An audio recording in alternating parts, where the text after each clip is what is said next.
Hey everybody, welcome to Good Talk with Rob and Eve and Donnie Vapor. We're together finally on the same set, sort of, coming at you, and we've got a very, very good treat for you guys, special treat.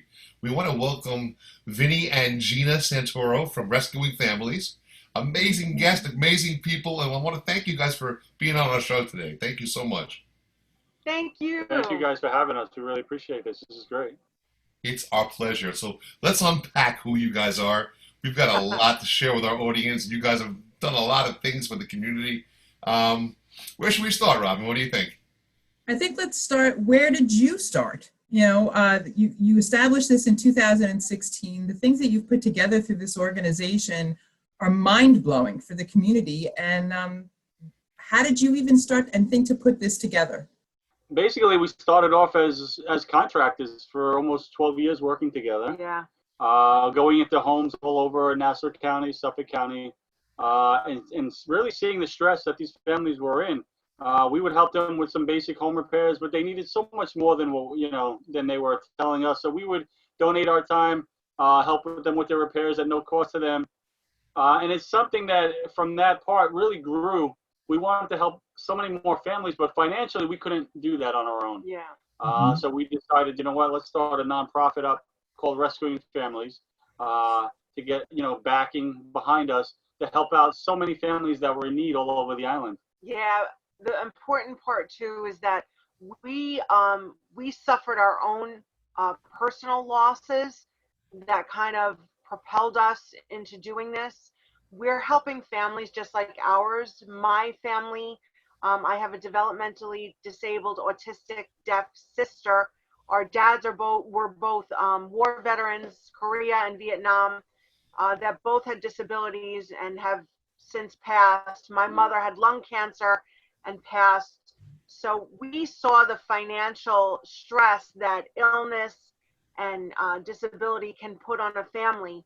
And the last thing on their mind, even though they might need it desperately, sometimes is home repair. So some families are living in very bad conditions that a lot of people that take for granted, like normal everyday tasks, become like monumental for people. And that's one of the reasons why we also started to do this. That's one of the big reasons, was because we understood what the families are going through and their struggle just to get around their home. And, and it shouldn't be that way in your home. Your home is your sanctuary. So that's kind of both melded in and as how we started. We have the ability and we have the know-how and the understanding and empathy for the families. Wow, what a beautiful mission. That's really paying it forward, as they say, right? Yeah. The rescuingfamilies.org, and they can read more about some of the backstory with some of the houses that you have helped with and how you've made things handicap accessible, and you've done all these different modifications, and that's all volunteer based. That's all completely nonprofit. That's with people coming in and helping you guys, and you're doing the work yourselves. Is that correct? Yes. Yeah, pretty much we donate all of our time. We don't take no salaries. None of the volunteers take salaries. No one in the organization takes salaries. So any funds that we do get in, that people do donate, it'll go to paid contractors, let's say electricians or plumbers that can't donate their time like we are. That's where those funds are going.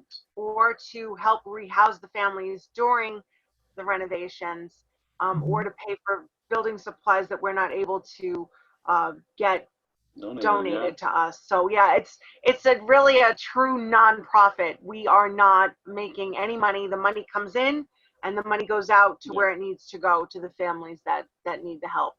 Wow. Would you be able to maybe give us a streamline of how somebody would apply and what the process would be, and just go through from start to finish, what it would look like? Sure. So what they would do is they would contact us, whether it's via email, through our website, call us. We would have a conversation with them, just asking basic questions, what's, where they live, obviously, what the house looks like, what's the level of disability, what's the level of need, do they have children, just basic questions just to kind of qualify them for the next step. Then we would send them an application, which is a little bit more in depth. We need to understand they need to own their home. That's first of all. We need to understand, are they up to date on their mortgage? and their taxes, because sadly we might be able to help to a certain extent financially, but if the property is underwater, we can't help. We're not large enough to do that. We might be able to help them with their, get their mortgage on track. So we need that type of information. Once we get the application back with the photos and the number of family members, we ask them, please take pictures of your family as well. We want to know who you guys are. Then we take the next step. We go to the home and we speak to the family in person. We check out the house. At that point, we'll do a site visit. At that point, we'll see how we can make this home handicap accessible and what on the home improvement end, what we can do to better you guys' lives and so on. And, Gotcha. So that's at that stage. And we take notes. I always find out from each family member what is on your wish list. If we could do something for you, and it has nothing to do with necessarily making it accessible or safe. If there's something that you would love, write it down. Mm-hmm. And I'm gonna say 9 times out of 10, Most of the time we'll take care of it. we get it done, because it's not just about making it accessible. It's about bringing joy back into their life and making their home a place for all of them, not just for the disabled family member, but for all of them. Yeah. Each one of them has one special thing to just make their life better, because we all know it's stressful. Having a disability, it's stressful for the person that's disabled. It's stressful for the family members. So to be able to alleviate some of that and make their home a nice place to live is just a really important thing for us as well. It's not just about making it handicap accessible. That's amazing. I guess you take each house on a case-by-case basis, but let's say like day one, we don't know how long it's going to take. You're saying the families are not there; they're moving out of the house, or how does that exactly work? You work around it? So we come up with a timeline of how long the renovation is going to take. We try to stay to that timeline. Some of them range from 1 to 3 months. Our last project was almost 8 months. Our very first project was 8 months. So it was 8 months. They were out of the home. So yeah, we take care of housing on that. And a lot of the times, the family, if they can go to another family member's home, we'll not renovate. We'll make their family member's home handicap accessible if we can do that. If they don't have family, then we're housing them in a hotel in a long Extended stay hotels. hotel. That could be costly, huh? Very costly for the charity. So that's why we do these fundraisers and ask for donations, because sometimes the hotel stay is almost costing as much as the renovations sometimes. Well, that kind of leads, I guess it leads us into, you guys do a lot of like backyard sales and different type of events to raise funds. Maybe we can touch on some of the things that you guys are doing. So we did have an event that was planned, but we're postponing it until September 25th. That's our night at the races. We try to do very fun and interactive stuff for everybody. That's going to be our very first night at the races event. We're excited about that. We're keeping our fingers crossed that we're able to do that. We do a charity yard sale every year. It usually runs from April to November. Obviously, our sale is cut a little bit short this year due to the pandemic, but we're opening up in June. We're opening up this month. Our opening weekend is the 20th and the 21st. This year, we're going to be doing 2 weekends a month. We usually only do it once a month, but we're going to be killing ourselves and doing it 2 weekends a month. We take over our entire backyard. It's like so we have about 1,800 square feet of tents set up. Each tent is a 10 by 20 tent. Each tent is categorized as certain areas. You'll have clothing, you'll have kitchen tent. It'll all be separated, so it makes it for easy shopping. It's like a store. Yeah. Full disclosure, I met you guys a couple of years ago, and I got to perform in one of your sales in your backyard at your home. And when they're talking about the tents, it's like an outdoor mall setup where you can come and shop. It's absolutely gigantic and amazing. And it was a pleasure doing that. And then Robin and I got to play another type of party at, was it a VFW barbecue? Yep, it's our Restoring Hope barbecue. Yeah. You played actually for both barbecues for us. Our first one we did at our home. Okay. And the second one we did at the VFW. We were planning on doing a third one in July, but sadly we had to cancel that one. Both barbecues. I attach myself to food. I guess it's full disclosure. I love to eat. Yeah, me too. I have a question about all of the things that you have at, under these tents. Are they donated from all different places? Is it, where people can drop them off to you? How do those items get under those tents? Right. So we receive donations from the public. We have a whole donation list that we send out to people. We post it on Facebook. It's posted on our website. And people, we do donation drop-offs. We're calling them drive-by drop-offs right now. Or drive-through drop-offs right now. They drop them off every weekend. We do them every weekend from 12 to 4, weather permitting. And we've gotten people from all over Nassau County, a few in Suffolk, that donate their stuff. They come and they drop it off. On the very rare occasion, if we're able to, and someone has a disability or they're elderly, we can come in and pick up the donation. It's incredible. Is that amazing? Guys, we're going to hold that thought right there. We're going to take a quick break so we can hear from some sponsors and some friends, and we will be right back with more Gina and Vinny from Rescuing Families.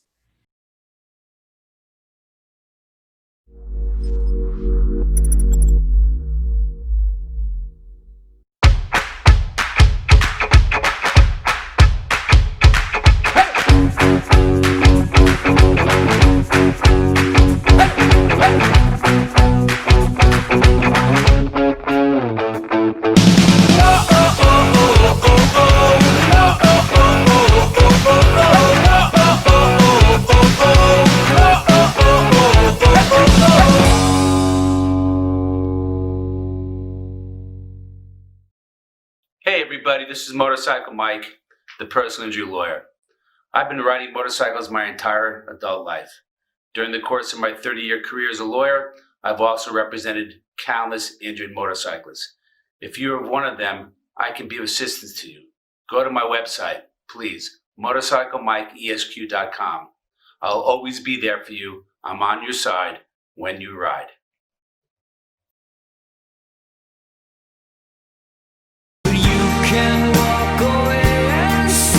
Joe DeJesu, our original artist of the week from Good Talk TV show Season 1, has a brand new release available that you want to download on all of your digital media platforms. Another Sacrifice is the highly anticipated follow-up single to Cry and Miss Maybe, released in 2019. Joe is also the host of Jam Acoustic Mondays on Govs Radio. Please follow Joe DeJesu Music on Facebook and Instagram and download Another Sacrifice today. God knows what we've done. Doesn't matter what we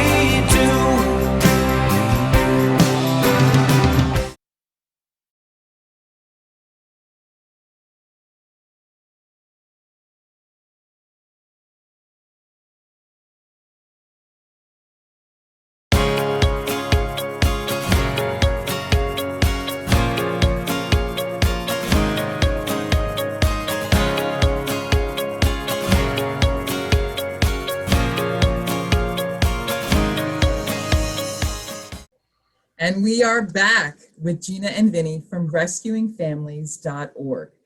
Now, you guys are known for the renovation work that you do on homes, but that in no way limits the work that you do in our communities. And you help in so many different ways. And there's one that really just kind of blew our minds that you did recently. And when COVID first came to the island and we were dealing with a shortage of PPE, you guys saw a need and you filled it in ways that were unbelievable. I'd like you to tell us a little bit about that. Well, we had so much downtime. Our projects got shut down. We weren't able to do our construction anymore. So we decided, you know what, let's do some cleaning out. So we found roughly, almost 300 N95 masks in storage. And, we're not able to use them at that point. We don't need them. And we knew how much the healthcare workers needed them. So we said, you know what, let's start donating these to the people on the front line. Wow. So our goal was very small. My goal was maybe, let's try to get maybe 1,000.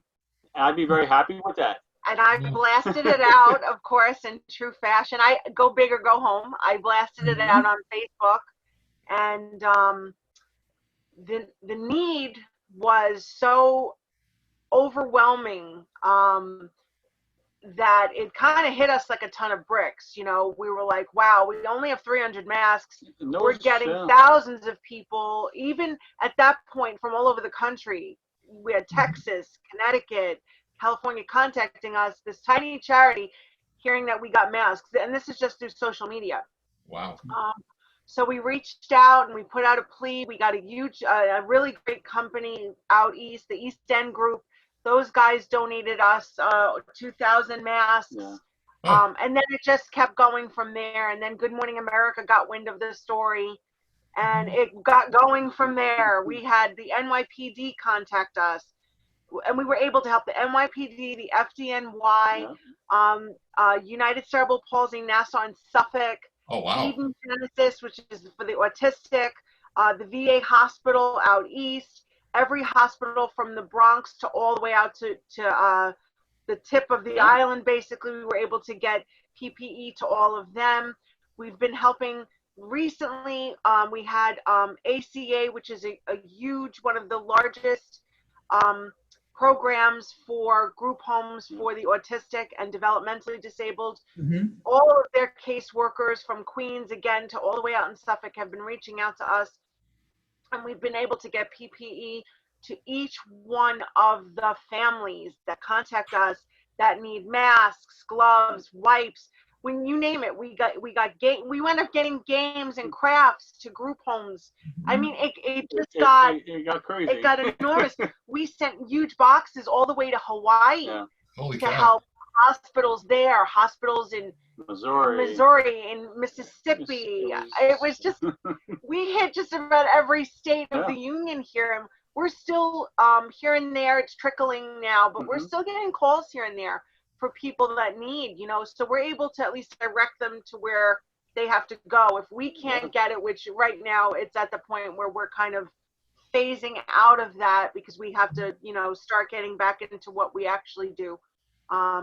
It's just incredible. We got something from the Nassau County executive mentioned us 2 or 3 times in her speeches, and we received a citation. You know, it's just been like every time we get mail, we don't know what we're gonna get. You know, we had huge companies sending us, you know, thousands of dollars to purchase the masks, which were actually very costly. So it's been a roller coaster ride. And with his 300 masks. Our 300, I think we turned into 10,000 masks we were able to get out. That's absolutely incredible. You know, you guys, you are the epitome of what I preach. And during this time I was preaching, I've been known to preach, Robin will tell you, do something positive with your downtime during COVID time. And, well, what did you guys do on your downtime? Only became like a major hub of getting a supply chain of PPE and stuff to everybody around the country. That's positive downtime, I'd say. It was really incredible to watch because we saw when you first came out with your picture of like, okay, so we have these from, you know, and we wanted, you know, we want to donate these. And then it just seemed like I can't imagine how it was for you guys because it seemed like it snowballed so quickly. And then, you know, my hairs are standing on end when I would see the next post about, and we got to do this, and then we got to do this. And it's just incredible. And you guys get people working together and helping each other. Exactly. We celebrate that. Yeah. I love that. Big time. That's the goal, I think, with our charity. And that's been from the very beginning, to start a movement. You know, it's about neighbors helping neighbors. It really is. And neighbors doesn't necessarily mean the guy next door. It could be the next state. It could be the next town. It could be the next county. It doesn't matter. It means that we have to band together on our level as, you know, as just citizens and help each other. And then it's a ripple effect, you know, it's far reaching. I love it. I really love that. What a beautiful message. I support that 1,000%. If people want to volunteer to work with you, how do they get in touch with you for that? They can either email us at rescuingfamiliesinc@gmail.com. They can call us 516-697-9403, and they can get in touch with us on the website. We try to hold volunteer meetings 3 times a year to invite new volunteers and to speak about what we do, because there is an application process. So I guess just to wrap things up, I just want to get back to when you guys are finishing your project. It must be amazing. Do you have like a big party or celebration when you reveal like a reveal? Like some of the shows I've seen, I remember years ago they would say, "Move that bus." I forget the name of that show, and the family would come back and boom, there's their new house. Do you guys do anything like that? We do a big reveal on a smaller scale, obviously. We bring the family back in. We bring all their family members, their neighbors, whoever was involved in the project. Yes, all the contractors that were involved, all the companies that were involved. It's important to us for them not to know what we're doing. They have an idea. They know they're getting a new bathroom, or they know they're getting this.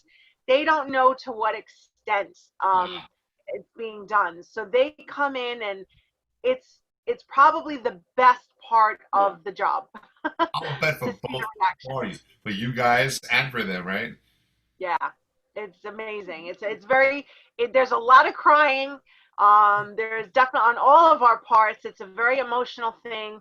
We're usually up the last night before the reveal. Vinny and I are usually up doing a 24-hour shift. So we're pretty exhausted, and but it makes it all worthwhile just to see, all of the volunteers come with their red T-shirts, and it's just really, really cool to see like the sea of people that come out to support the family. It's a really nice thing. It truly is. The transformation we see when they're actually leaving the home, Yeah. where they're sad and they're anxious. They don't know, they have to stay in a hotel now. To see them when they finally return, the joy on their faces is truly amazing. It's true. Giving me the chills. This is so cool. I am so happy that you guys came on our show. Me Thank you too. Thank you very for much. having us. We love you guys. We love you too. To be able to showcase such positive humanity, it warms my heart. So we're going to show some pictures of some of the work that's been done by rescuingfamilies.org. Please visit their website. Please reach out to them, make a donation, and help in any way that you can. Then we're going to take a quick break so we can hear from some sponsors and friends, and we'll be back with more Good Talk.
Hi, this is Ginger DeSoto from the Gas Guzzlers. And when I'm not social distancing, I like to have a good talk with Robin Eve and Donnie Vapor.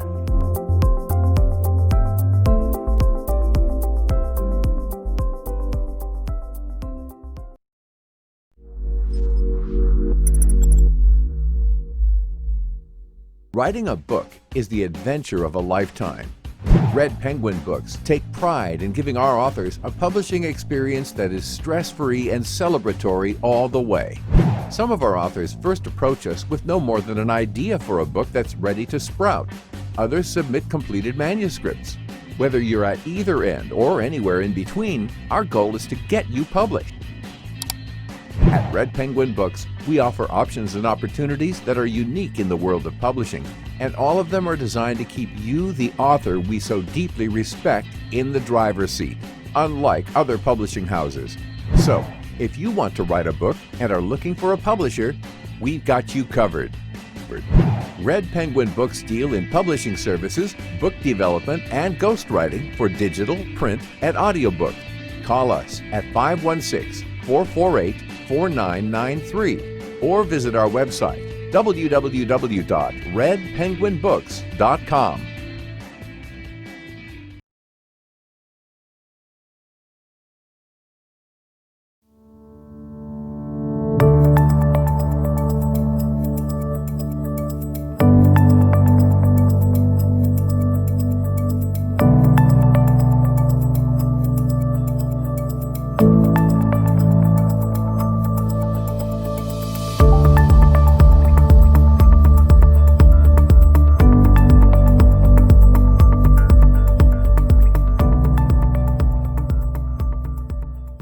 Dave, I don't even know where to start with our relationship, with me being a fan of yours, with me admiring the things that you do and the inspiration that you try to share and the difference that you and your wife have really just made in every way for years. And I think I'd like to start where you did. Tell us a little bit about how you started out and when you realized that music was the way that you needed to express yourself. Well, I've always loved music from the time I was a baby. Loved music, and everybody knew that I loved music. That was my thing. I loved it. I learned how to play guitar when I was an early teenager, and played in like all the shows and stuff in high school and things like that. I was in a band in high school, and then Maggie and I got together and we teamed up to make an acoustic duo. And we played all the bars everywhere on Long Island, the wine and cheese places, the Tiffany's, the Cork and Boards, every place, Back Barn, all of those places. And, things went on. We got married, had a family, and, so we stopped playing for a long, long time. I always played, but, not out, not in front of anybody. But then after 9/11, I wrote a song about 9/11. It was called Tower to the Sky. And then after that, the floodgates opened, and I just started writing songs all the time. And I had to go find a place. Maggie would say to me, go somewhere and play your stupid song somewhere else, because I was playing it at home all the time, And so I had to, okay, what am I going to do? So I looked up, where can I go and play? Because I had no idea at the time. And so I looked up open mics, and that's how I found you. I went down to Village Pub, where you were hosting the open mic. And I went in there, played my stupid songs, and apparently went over pretty well. And a lot of people kind of liked them. And, then I got hooked. I went to every open mic around. What I did was I said, I'm going to try it for myself. And I started my own open mic. And that was 15, 16 years ago. And rest is history, it just blossomed after that. How can people do it better, in your opinion?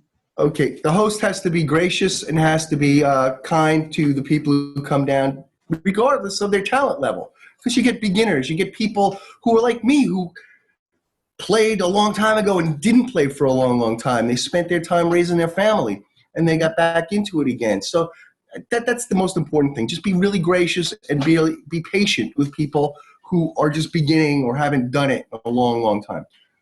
And don't be self-indulgent. Don't be self-indulgent, because, the job of the host is not to step on the performers. The performers aren't there. You can't play. You're not there. So you have to be really, really cool to the performers. That's the most important thing. I think all of us should be playing open mics more often, in every way. It's such a community. It's a great way to try out the stuff that you're trying to flesh out and maybe get some feedback and see what direction you're going in. I love all the performers who come down. I really do. I really appreciate it. And, we don't need to go to open mics anymore, a lot of us, but like you said, it's a great place to not just, try out something new, but to, get some feedback from some other musicians about, what do you think about that song? What do you think about, should I add anything? Should I subtract anything? Things like that. It's always a lot of fun. You and Maggie have been behind, I'm not sure if you can count or have counted, I can't, a tremendous amount of benefits through Bartini Bar for absolutely every organization under the sun. Now, they've been primarily focused around veterans issues. But yeah, we do benefits for everybody. We've got a USO show coming up. We've got cancer benefit. Pediatric cancer is another great cause that we do all the time. We do several pediatric cancer benefits every year. To list them would be impossible because there's so many. It's countless. It's literally, it's unbelievable. We probably do 10 benefits, 10 to 15 benefits per year. And so that adds up over time, and the money adds up, and it's great. The thing that makes me really happy is to hand a check or an envelope full of cash to parents who lost a child from cancer. It makes me feel good. It makes me feel like my life is worthwhile and I'm doing the right thing. That's important. It is important. You guys get it, and I appreciate that very much. It's really a beautiful thing to witness, and I am optimistic that it will catch on. Tell me a little bit about your reality now, dealing with COVID as a musician and a bar owner. Well, as a bar owner, it's really difficult because we're closed. We can't open. We can open for takeout, but people aren't going to come in and, buy a beer and take it out. They go to 7-Eleven or whatever. But it's been very difficult. We still have bills to pay. We still have to pay our rent. We still have to pay our electric bill and our gas bill and taxes and insurance and things like that. That still has to get paid. And we've got $0 coming in. So it's been very difficult. Luckily, we've gotten some really, really cool donations, and a lot of people have stepped up and helped us out a little bit. But, we got to open soon. We really, really need to. Now, as far as, home, it's fine. I mean, quarantine, Maggie's here and my son Ian still lives at home, and, so we're okay. You want to get out. I want to get out. I want to play so bad in front of people. I haven't for such a long time, and I really want to play. We are sharing the GoFundMe for Bartini Bar. We are asking everybody to please help support this bar. I've had 3 musical places that I have called home. That was VP South in Amityville, Pisces Cafe in Babylon, and Bartini Bar in Babylon. And we want to make sure that the music stays alive and that we help them help all of us do that. So we are listing the link. We ask you to please make a donation. Too big, too small, none of that. Anything will help. And when Bartini reopens, we would really, really appreciate it if you go down there and support them, because they have been supporting us for many, many years. Dave, tell us, how can they reach you by social media and get more you? Oh, you just got to go on Facebook. You can go to my page directly, Dave Drew. Also, there's Dave Drew's email list. There's also Dave Drew Productions. There are also 2 Bartini Bar sites, which I manage both. You can go on those. There's also a Monday at Bartini site on Facebook. Please check any one of them out to see what's going on. Obviously, there's nothing going on right now, but hopefully pretty soon everything will be up and running again. Thank you so much, Robin, for giving me this opportunity to talk about Bartini Bar and talk about myself a little bit. And I love what you're doing, and I want you to keep doing it. And I want to see you really, really soon. It's such a pleasure to have you. I'm so glad that everybody got to meet you. Thank you so much for this time. I love you so much. I'm so proud of everything that you're doing to support us. And I will be back at Bartini Bar playing some music on that stage and toasting with you, hopefully really, really soon. You take care. You too, Robin. I love you too.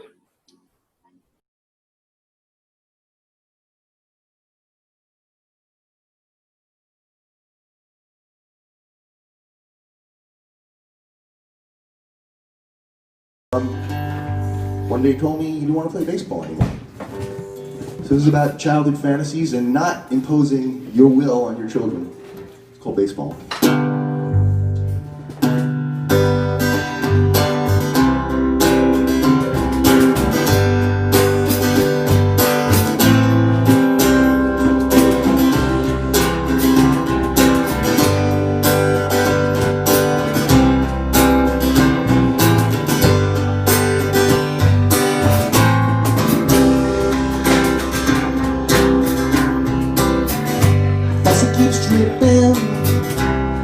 my mind keeps slipping far away to my now distant view. Remember all the dreams I had long before I was your dad. Life introduced me to the cold hard truth. I wanna play baseball, I wanna win the series, I wanna be Reggie in the seventh game. I wanna be a rock star, I wanna sail out the Donnie, I want everyone to know my name. The years are behind me now, the fantasies are real somehow. You by the fire in your eyes, now I'll have another chance. Every time I watch you dance, and one more time I get to fantasize. I wanna play baseball, I wanna win the series, I wanna be Reggie in the seventh game. I wanna be a rock star, I wanna sail out the Donnie, I want everyone to know my name. You look around and see the world as new. You shouldn't care about the things I didn't do.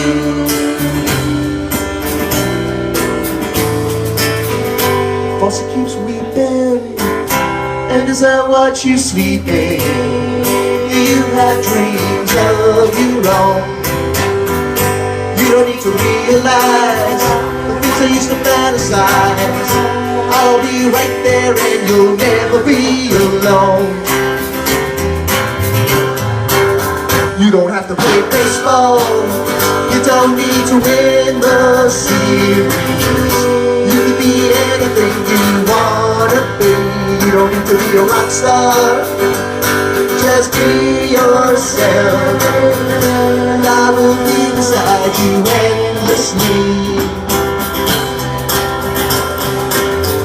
I wanna play baseball, I wanna win the series, I wanna be Reggie in the seventh game. I wanna be a rock star, I wanna sail out the Donnie, I want everyone to know my name. I wanna play baseball, I wanna win the series, I wanna be Reggie in the seventh game. I wanna be a rock star, I wanna sail out the Donnie, I want everyone to know my name. I wanna play baseball.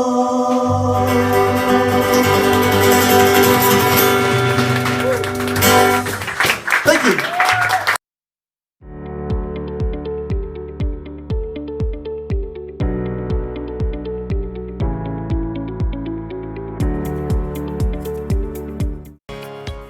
Thank you, Pulmonary Wellness Foundation, Good Talk TV sponsor.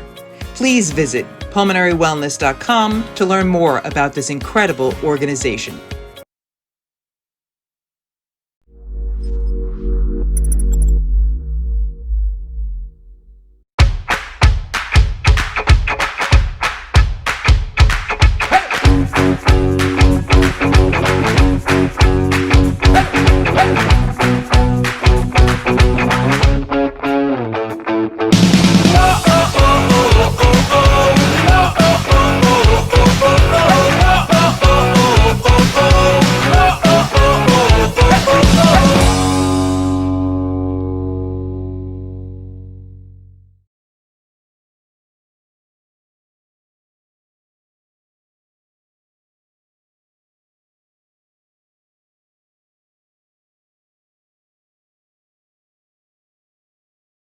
Thank you, Robin. Thank you, Donnie. It's so good to be back here on the show. Welcome to Lunch with Lenny. We're still in the throes of COVID, so we're still doing takeout, delivery, and how are you all doing? I feel obliged to ask because I know it's been a crazy 2 to 3 months for me and for all of you. So don't hesitate, call a friend, have a friend call you, and we'll get through this. In the meantime, we're going to do Latin lunch with Lenny and feature more than one little type of food to eat. First up, Mexico.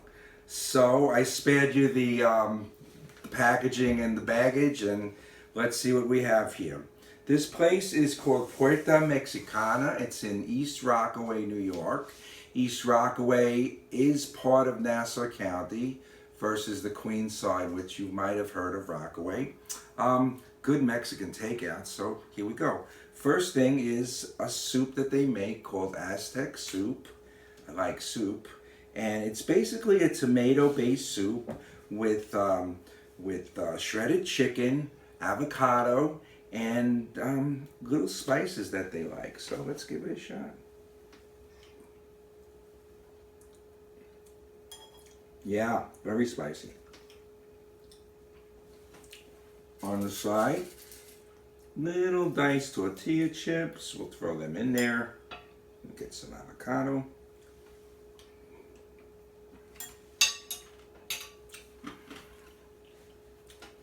And you know me, never say no to soup. But I'm going to put this aside. I'm going to save that for somebody else. And we'll go to our next little appetizer. These are maduros, which are sweet plantains. They're in the banana family. And they are fried. I'll show you these guys.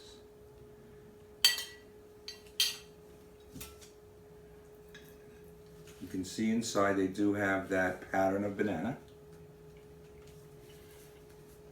Nice and sweet. And they do go well with the rest of the meal, which is right upon us. So let's go to the three things in our little special. First thing which we will cut open and look at is a chicken burrito. Okay, we all know what a burrito is, right? It's wrapped dough and it's just goodness inside. This one we have chicken, tomato, avocado, onion, black beans, and it's all wrapped up. It's all ready to go. Give it a shot. And that's it. This is an empanada, which is a little more tightly wrapped with cheese inside. Okay, and I'm gonna save that. Okay, this is the cheese empanada. Just gonna grab that with a little of their three sauces. This one's pico de gallo, which is mostly a tomato-based hot sauce. Ooh, terrific. Okay, and we will finish up with the enchilada, which is steak tonight. Can't go wrong with steak tonight. And also a different kind of dough. Different kind of flavors in there, we like it. Again, if you haven't seen this before, this is actually Coca-Cola from Mexico. They use a little different formula. Instead of that white sugar that we have here, processed, they use cane sugar, which is closer to brown sugar. It's a little more natural, tastes a lot crisper, a lot better. And take one more bite. And some more of their sauces, sour cream, we all know what that is. Little green sauce, which is made out of green sauce, mostly cilantro. And the irony of it all, from Mexico, we'd have to have a little Corona. Okay, and for our next Latin destination, we'll go down south further to two island countries, Puerto Rico and the Dominican Republic. Now, why those two? Because they both claim ownership of these dishes. To my right, tostones, and a staple in both of those countries, mofongo. Now, originally, mofongo actually has West African roots, from what I learned, brought over to Puerto Rico, and then eventually Dominican Republic and Cuba claimed it as their own. So what we have here is green bananas, and they're first fried, then mashed all together, and pulverized in an oil basically of garlic, right?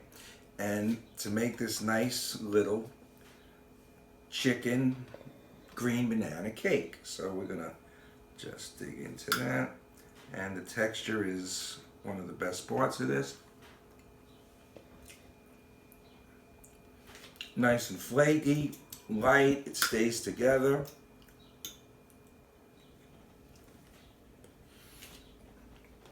And we like it. Now, my little water break as usual. Tostones are the Puerto Rican and Dominican version of our French fries.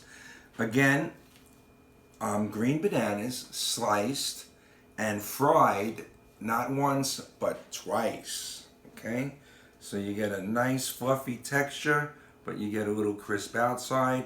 That is pure garlic sauce that they make.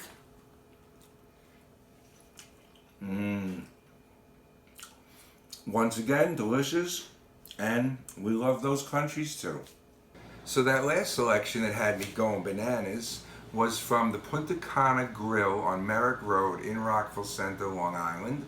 Now, how about some desserts? We never have dessert. We will tonight.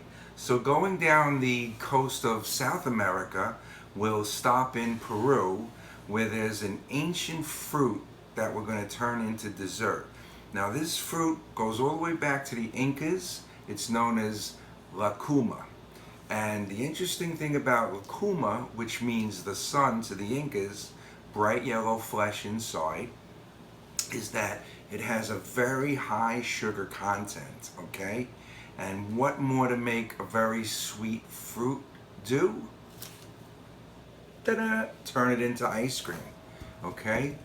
Lacuma ice cream has been described as tasting like molasses or very, very sweet potatoes. But here's the neat thing about it. When I first ate lacuma, remember when the Good Humor truck used to come around with the bells and had those orange creamsicles in there? You bit into them and it was just a marvelous combination of vanilla ice cream and orange. That's what this tastes like to me. So, wait, we are going to add a little sweetener to it.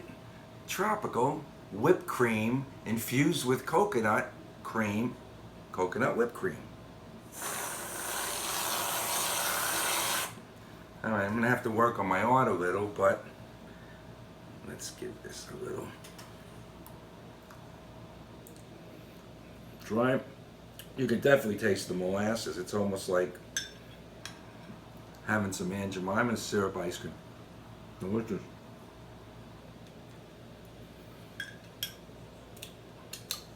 Okay, folks, thanks so much. This was so sweet, as well as to be back here again on the Good Talk TV show. I want to thank everyone from the show to have me back. This is Lunch with Lenny.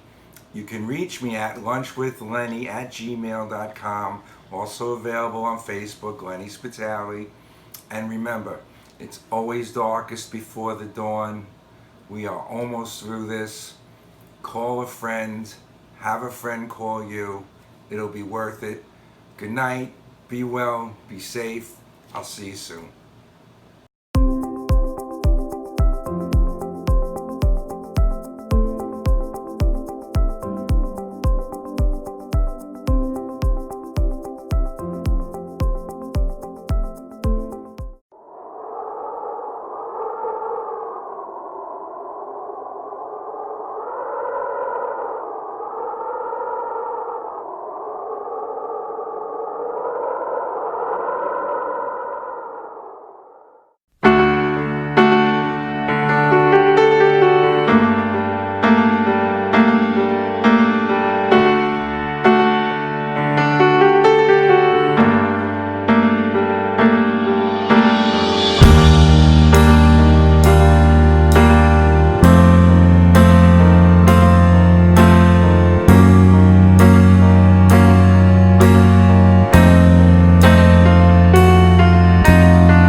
eyes turn to scream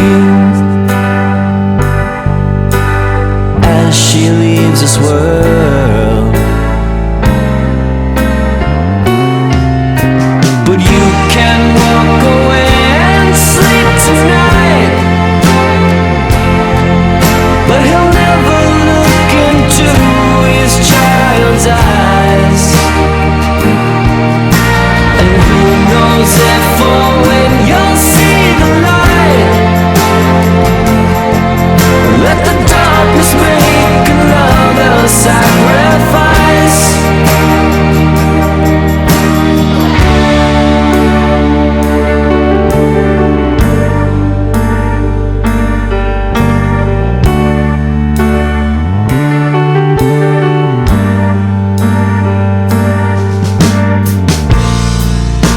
Her neighbor's van is full. Her boy is off to school.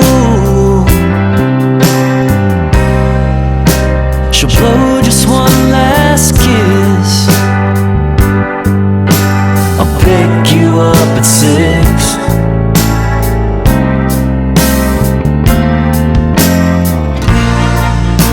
And now he's out of breath. He's hiding underneath his desk with bullets in his chest. How peaceful can he rest? But you can walk away and sleep tonight, but you'll never look into a child's eyes. And who knows if or when you'll see the light. Let the darkness make another sacrifice. It doesn't matter anymore. God knows what we've done. Doesn't matter what we do. Or maybe God has shut the door. Won't tell us what to do. Won't be there to turn to.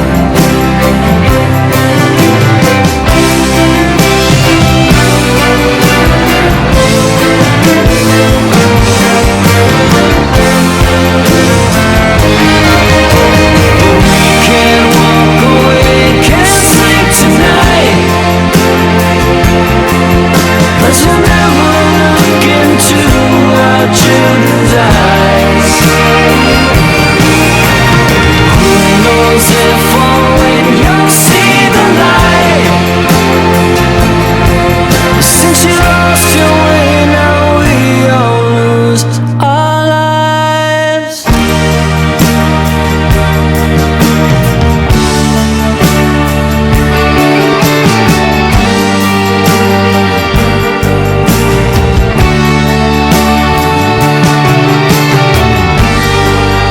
Yet again, a school shooting in America.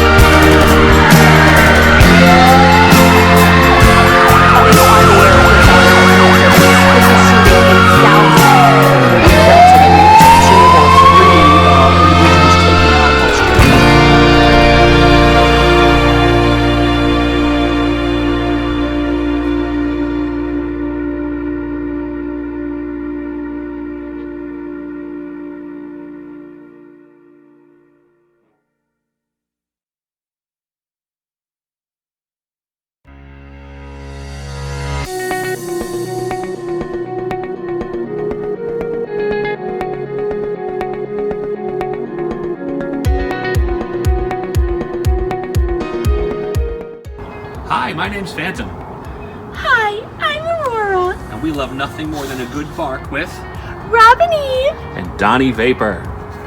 Squirrel!